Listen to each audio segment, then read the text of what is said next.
শেখ হাসিনা তো বেশ নিরাপদেই ভারতে আছেন, তার শাস্তি মৃত্যুদণ্ড হলেও কি আসে যায়, সেটা তো আর কার্যকর করা যাচ্ছে না এই মুহূর্তে। আচ্ছা, এই ধরনের ভাবনা কি আপনার মনেও আছে? যদি থেকে থাকে তাহলে এই ভিডিওটা আপনার জন্য, কারণ শেখ হাসিনাকে যে উপায়গুলোতে ফিরিয়ে আনা সম্ভব সেগুলো তুলে ধরবো এই প্রতিবেদনে। মানবতা বিরোধী অপরাধে সাবেক প্রধানমন্ত্রী শেখ হাসিনাকে মৃত্যুদণ্ড দিয়েছে আন্তর্জাতিক অপরাধ ট্রাইব্যুনাল। তবে এই রায় কার্যকর করার ব্যাপারে সাধারণ মানুষের মনে আছে শঙ্কা, কারণ তারা দেখতে পাচ্ছে যে এই মামলার মৃত্যুদণ্ডপ্রাপ্ত দুই আসামি হাসিনা এবং সাবেক স্বরাষ্ট্রমন্ত্রী আসাদুজ্জামান কামাল এই মুহূর্তে পলাতক রয়েছেন। তবে আশার বাণী হচ্ছে যে তাদেরকে ফিরিয়ে আনার ব্যাপারে রাষ্ট্র দুই ধরনের পদক্ষেপ নিতে পারে।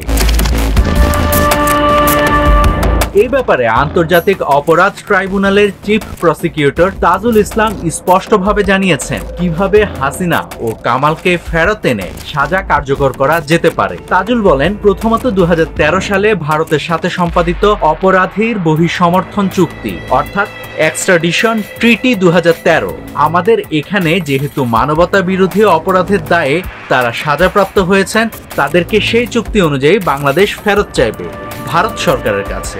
ভারত সরকার যদি আইনের শাসন ন্যায় বিচারের প্রতি শ্রদ্ধাশীল হয়, তারা সেই আসামিদেরকে ফেরত প্রদান করবেন এবং তাদেরকে বাংলাদেশে ফেরত আনার মাধ্যমে সাজা কার্যকর করা হবে।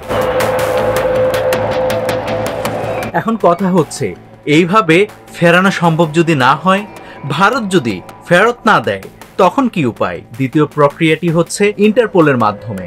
যেহেতু বাংলাদেশের একটি ট্রাইব্যুনাল থেকে এবং উপযুক্ত আদালত থেকে তাদের মৃত্যুদণ্ড প্রদান করা হয়েছে, তাই তাদেরকে ইন্টারপোলের মাধ্যমে গ্রেফতার করে বাংলাদেশে এনে সেই সাজা কার্যকর করা যেতে পারে। এই ব্যাপারে বাংলাদেশের স্বরাষ্ট্র মন্ত্রণালয় এবং পররাষ্ট্র মন্ত্রণালয় সম্মিলিতভাবে প্রয়োজনীয় ব্যবস্থা গ্রহণ করবে, এমনটাই আশা প্রকাশ করেছেন তাজুল ইসলাম। নাভিদ হাসান, সোনালী নিউজ।